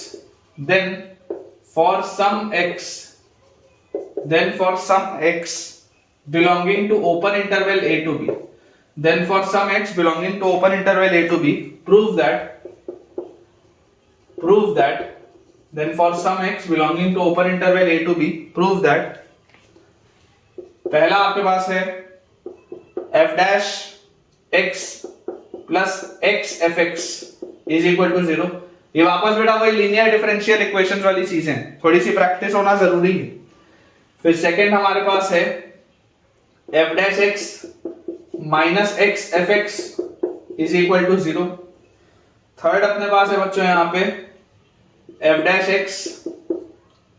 plus 50 fx is equal to 0, and fourth अपने पास बच्चों दिया हुआ है f' plus ln 50 fx is equal to 0। ठीक है, ये अपने पास बेटा चार अलग अलग फंक्शंस दिए हुए जो आपको प्रूफ करना है। क्लियरली आप देख सकते हैं कि ये लीनियर डिफरेंशियल इक्वेशन में जमा हुआ है। तो अगर अपन बेटा अप्रोच देखें, देखो आपको fx एक डिफरेंशिएबल फंक्शन बोला जा रहा है, fa का वैल्यू fb के बराबर है, 0 के बराबर है। रोल्स थ्योरम का क्लियर है, डिफरेंशिएबल है मतलब कंटीन्यूअस होगा, क्लोज्ड इंटरवल की बात हो रही है, fa और fb की वैल्यू 0 के बराबर है, सेम। तो रोल्स की बेटा क्लियर सी बात है, और x जो है वो a से b के इंटरवल में। तो अगर हम रोल्स की बच्चों बात करें तो पहले वाले सवाल में आपको इंटीग्रेटिंग फैक्टर क्या दिखाई देता है? पहले वाले सवाल में आपको इंटीग्रेटिंग फैक्टर दिख रहा है, देखो dy by dx plus p into y is equal to q होता है, q तो 0 है, p की जगह x है, तो e raise to the power integral x dx, ये आपके पास है e raise to the power integral x dx। अब अगर बच्चों ये मेरे पास आ रहा है तो this will be e raise to the power x square by 2, this will be e raise to the power x square by 2। तो अगर मैं e की power x square by 2 multiply कर दूं तो e raise to the power x square by 2 into f dash x plus x into e raise to the power x square by 2 into fx is equal to, right side में तो अगर आप e raise to the power x square by 2 से multiply कर भी देंगे तो वो 0 ही आएगा। अब जैसे ही बच्चों ये चीज अपने पास आई, ये बेसिकली क्या है, this is d by dx of, this is d by dx of fx into e raise to the power x square by 2, ये अपने पास है, दिस इज इक्वल टू 0। देख लो आप, अगर इसमें प्रोडक्ट रूल लगाओगे, e की power x square by 2 constant fx का f dash x plus fx constant e की पावर x स्क्वायर बाय 2 का डिफरेंशियल विल बी e की पावर x स्क्वायर बाय 2 और x स्क्वायर बाय 2 का 2x bye 2, तो 2x bye 2 होता है x। तो जो लिखा है बिल्कुल सही। अब अगर मैं ये जो मेरे पास बेटा नया फंक्शन आया, ठीक है, मैं चाहूं तो इसको डायरेक्टली भी लिख सकता हूं हर स्टेप में, लेकिन मैं जानबूझ के आपको ये करवा रहा हूं ताकि आपको समझ में आए वो क्या है। ये जो बेटा मेरे पास नया फंक्शन आया, this is your new function gx, this is your new function gx।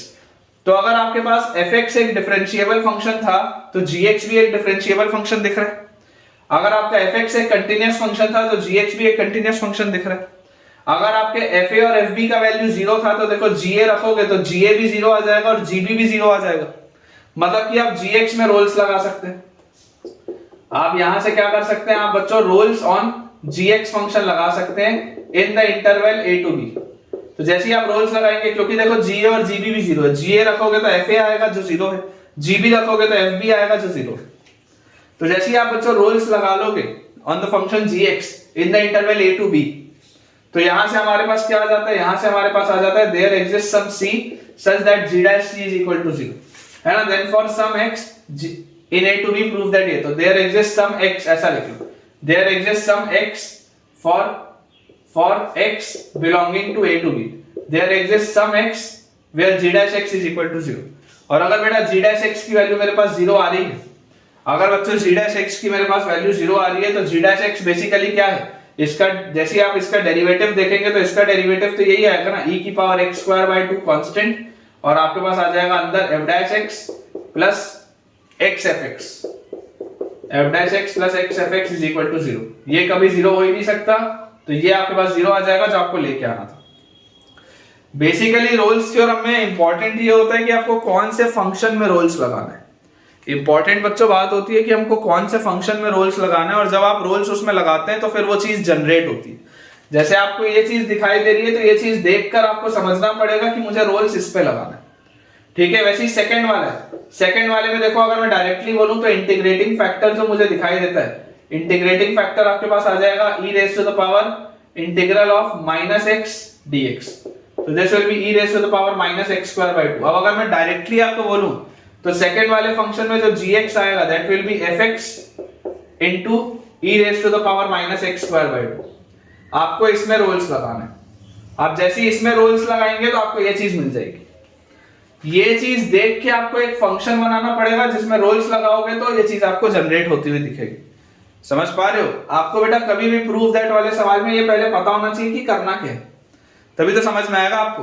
तो सेकंड वाले में आपके पास आ जाएगा, देखो फर्स्ट वाले में तो आपके पास आ जाता है फंक्शन, कौन सा फंक्शन आपके पास आ जाता है fx into e raised to the power x square by 2। अगले वाले में आ जाता है fx into e raised to the power -x square by 2। Clear है? थर्ड वाले में देखो, थर्ड वाले में अगर आप बात करेंगे इंटीग्रेटिंग फैक्टर की, तो अगेन वही है f dash x plus p into fx is equal to, यहाँ q होता जो 0 है, तो आपके पास p की जगह 50 है तो e raised to the power integral 50 dx, तो this is e raised to the power 50x। और अगर ये e raised to the power 50x है तो थर्ड वाले में जो gx फंक्शन आएगा that is fx into e raised to the power 50x। ये आपके पास आ जाएगा fx into e raised to the power 50x। अब अगर ये आ जाता है fx into e raised to the power 50x, तो इस पे जब आप रोल्स लगाएंगे तो आपको ये मिलेगा।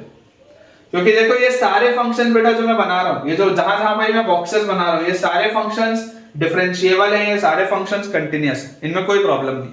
दे are all differentiable, they are all continuous. और सब में ही देखो क्योंकि fa और fb जीरो है, तो जैसे आप ga और gb निकालोगे सब वो सब जीरो हो जाएगा। ठीक है, तो थर्ड वाला अपने पास आ जाता है fx is equal to e raised to the power 50x, है ना। gx will be fx into e raised to the power 50x।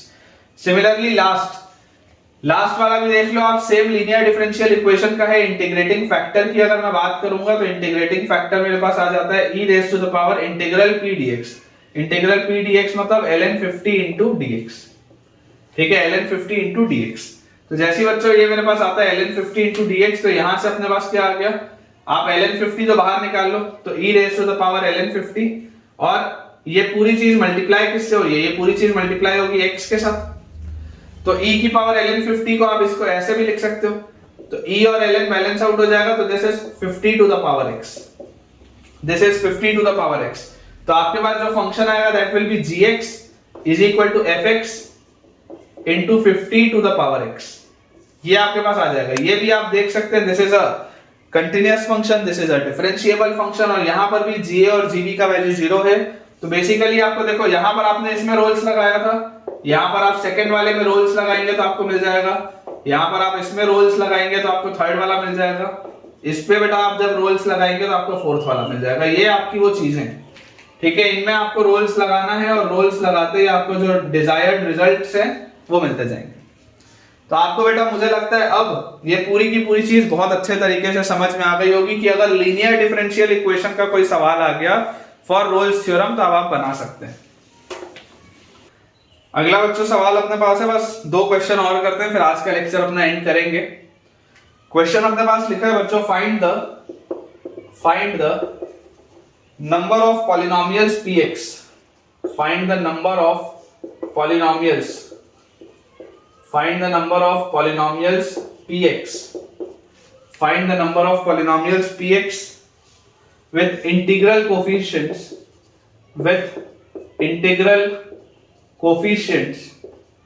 number of polynomials px with integral coefficients such that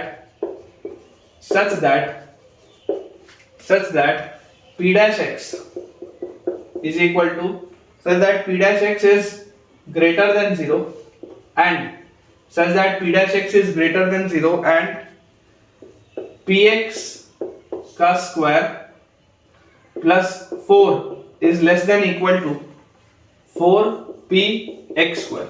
ठीक है, ये अपने पास बच्चों चीज लिखी हुई है फॉर ऑल x। तो आपको बेटा इसे देखो सॉल्व करना है। Find the number of polynomials px with integral coefficients such that p dash x greater than 0 हो, और ये वाली चीज हमेशा हो रही हो। अब देखो बेटा समझने की कोशिश करो कि आपको कहीं से भी ऐसे दूर दूर तक लगता नहीं कि रोल्स का यूज आएगा, क्योंकि ये नॉर्मल एक आपके पास पॉलिनोमियल फंक्शन की बात हो रही है, लेकिन हाँ डेरिवेटिव देख के दिखाई देता है कि मोनोटोनिसिटी वाला पोर्शन तो है, लेकिन रोल्स लगेगा या नहीं लगेगा अभी कुछ बोल पाना मुश्किल है। तो मैं आपको बोलता हूं सबसे पहले आप इस इक्वेशन को लिखो। इक्वेशन आपके पास लिखा हुआ है px का स्क्वायर और -4p ऑफ x स्क्वायर और +4 is less than equal to 0। ये हमारे पास लिखा हुआ है, तो यार यहां से अगर आप ध्यान से इसको देखो, एंड फॉर ऑल x आपको बोला जा रहा है ना, फॉर ऑल x, ये दोनों रिलेशन हमेशा ट्रू होने चाहिए। ये जो पर्टिकुलर बच्चों चीज मुझे दिखाई दे रही है, अगर मैं x की वैल्यू मान लो 0 रखता हूं, अगर मान लो बच्चों मैं x की वैल्यू 0 रखता हूं, तो मुझे यहां से दिखाई देता है कि p square 0 -4p0 plus 4 is less than equal to 0। तो दिस इज p0 -2 का whole square, this is less than equal to 0। This is p0 -2 का whole square which is less than equal to 0। तो यहां से बेटा आप देखो एक परफेक्ट स्क्वायर कभी भी 0 से छोटा तो हो नहीं सकता, 0 के बराबर हो सकता है। तो यहां से अपने पास p0 की वैल्यू आ जाती है 2। ठीक है, यहां से अपने पास p0 की वैल्यू आ जाती है 2। सिमिलरली अगर मान लो मैं x की वैल्यू 1 रखूं, मैं 0 और 1 ही क्यों रख रहा हूं, क्योंकि देखो यहां पर x है, यहां पर x स्क्वायर है, ये पूरे px का स्क्वायर है और ये p ऑफ x स्क्वायर है। तो आपको सिर्फ ऐसी वैल्यूज रखनी है जहां पर x और x स्क्वायर बराबर हो। आपको सिर्फ ऐसी वैल्यूज रखनी है जहां पर x और x स्क्वायर बराबर हो, तो वो हो सकता है x इक्वल टू 0 पर और x इक्वल टू 1 पर, जहां से आपको कुछ कंक्लूड करते बने।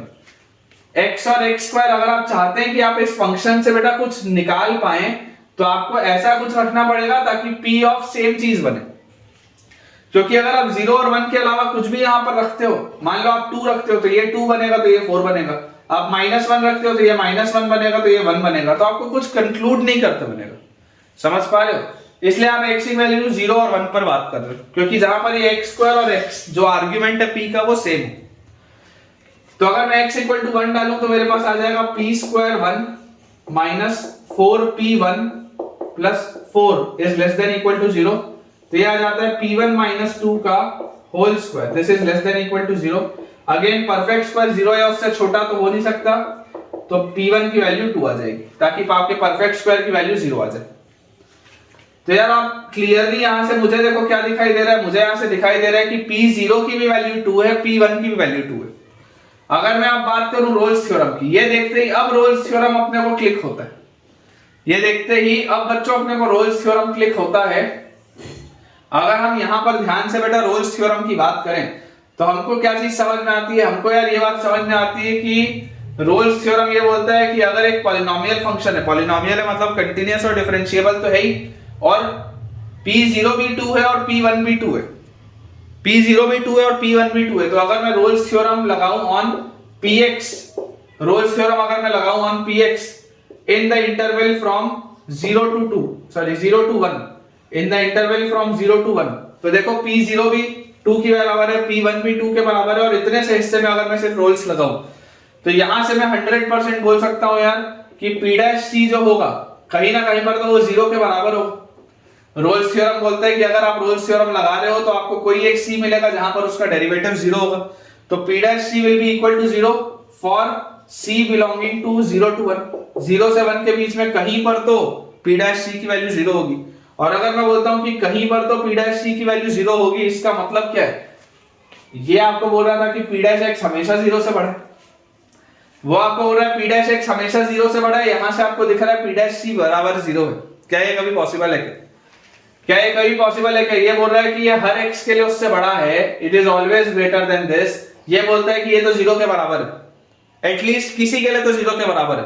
तो यहां पर बेटा आपके पास आ जाता है कॉन्ट्राडिक्शन, ठीक है, यहां पर आपके पास आ जाता है कॉन्ट्राडिक्शन। इसका मतलब कि ऐसा कोई भी पॉलिनोमियल पॉसिबल नहीं है, जो नंबर ऑफ पॉलिनोमियल्स पूछा जा रहा है ना, तो no such polynomial is possible, no such polynomial is possible, ऐसा कोई भी पॉलिनोमियल पॉसिबल नहीं है। इसलिए जो इसका आंसर आएगा दैट विल बी 0, इसका आंसर क्या आएगा? 0। आपसे क्या पूछा? Find the number of polynomials, कि एक पॉलिनोमियल, 2 पॉलिनोमियल, 3 पॉलिनोमियल, ऐसे कितने पॉलिनोमियल हैं? तो ऐसा कोई भी पॉलिनोमियल नहीं है, आंसर इज 0, ऐसा कोई भी पॉलिनोमियल नहीं है, क्योंकि आपको दिया हुआ था कि p' हमेशा 0 से बड़ा होना चाहिए, और आपको दिख रहा है कि p' तो यहां पर 0 के बराबर हो जा रहा है इन द इंटरवल 0 to 1, इसलिए आप बोल सकते हैं एकदम क्लियरली कि ऐसा कोई भी पॉलिनोमियल पॉसिबल नहीं। चलिए बेटा लास्ट सवाल अपने आज के लेक्चर का दिया हुआ है कि let 0 is less than a is less than b is less than π/2, ठीक है, 0 से π/2 के बीच में a और b हैं, और a जो है वो b से छोटा है। if fx is equal to determinant of sin x cos x tan x, पहला कॉलम हो गया, सेकंड कॉलम में लिखा है sin a cos a tan a, और थर्ड कॉलम में हमारे पास लिखा है sin b cos b tan b। if fx is equal to this determinant in closed interval a to b, find the minimum number of एकदम आसान सा सवाल है बेटा, बहुत आसान सा सवाल है। Find the minimum number of roots of f' is equal to 0, minimum number of roots of f' is equal to 0 in open interval a to b। एकदम आसान सा सवाल है, चाहो तो आप ओरली भी इसको कर सकते हो। देखो आपको इसमें क्या दिया हुआ है कि a से b जो है वो 0 से π/2 के बीच में, मतलब ऐसा तो कहीं पर भी नहीं होगा कि कुछ भी अनडिफाइंड हो जाए। आपको दिया जा रहा है fx जो है वो इसका डिटर्मिनेंट है इन क्लोज्ड इंटरवल a से b, और मिनिमम वैल्यू आपको इसकी बतानी है। क्लियरली बच्चों आपको एक चीज समझ में आती है कि आप जब इसको ओपन अप करेंगे तो ये सिंपल से एक फंक्शन आएगा, कंटिन्यूअस आएगा, डिफरेंशिएबल आएगा, कोई प्रॉब्लम नहीं, क्योंकि आपने 0 से π/2 का इंटरवल रखा है। तो fx आपके पास जो आएगा, fx आपका कंटिन्यूअस एंड डिफरेंशिएबल आ जाएगा, उसमें कोई भी दिक्कत नहीं है। कंटिन्यूअस आएगा, डेरिवेबल या डिफरेंशिएबल आपको जो भी लिखना हो वो आएगा, कोई दिक्कत नहीं। अब बात होती है कि अगर आपको मिनिमम नंबर ऑफ रूट्स की बात हो रही है, तो मिनिमम नंबर ऑफ रूट्स हमारे दिमाग में घंटियां किसकी बजाता है? रोल्स थ्योरम की। रोल्स थ्योरम की बजाता है। तो रोल्स थ्योरम लगाने के लिए तो आपको एक इंटरवल चाहिए। मैं आपको बोलता हूं, आप fa का वैल्यू बोलो कितना होगा। fa जैसे ही आप x की जगह a रखोगे, sin a cos a tan a, जरा सोच के देखो, ये पूरा कॉलम और ये वाला पूरा कॉलम सेम हो गया। x की जगह a रखते ही sin a cos a tan a, ये पूरा कॉलम और ये पूरा कॉलम जैसे सेम हुआ, आंसर आएगा 0। एंड सिमिलरली अगर मैं बोलता हूं fb, क्योंकि हर जगह a और b के इंटरवल की बात हो रही है, तो fb क्या होगा? जैसे ही आप यहां पर x की जगह b रखोगे तो sin b cos b tan b, पहला पूरा कॉलम और तीसरा पूरा कॉलम सेम हो जाएगा, तो fb भी 0 आ गया। तो यार ये तो मिल गया रोल्स थ्योरम के लिए इंटरवल भी। इसका मतलब कि अगर मैं fx फंक्शन में रोल्स थ्योरम लगा दूं, fx फंक्शन में रोल्स थ्योरम लगा दूं in the interval of a to b, in the interval of a to b, a से लेकर b तक अगर मैं रोल्स थ्योरम लगाता हूं, तो रोल्स थ्योरम लगाते ही मुझे क्या मिलेगा? रोल्स थ्योरम मुझे लगाते ही मिल जाएगा, there exist at least some c in a to b where f dash c is equal to 0। तो आपको बोला जा रहा है find the minimum number of roots of f dash x equal to 0 in a to b। तो minimum एक root तो होगा, at least one root, at least one root तो आपके पास आएगा। एक से ज्यादा भी हो सकते हैं, लेकिन मिनिमम एक तो आएगा।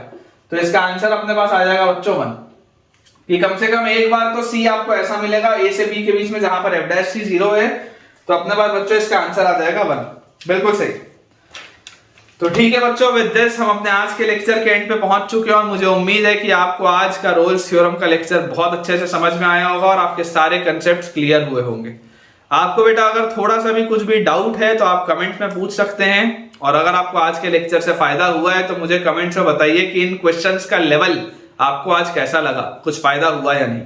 अगर आपको वीडियो पसंद आया हो तो वीडियो को लाइक करें, चैनल को सब्सक्राइब करें, और दोस्तों के साथ वीडियोस को ज्यादा से ज्यादा शेयर करें, ताकि सारे के सारे बच्चों की पढ़ाई बहुत अच्छे तरीके से हो पाए। Thank you.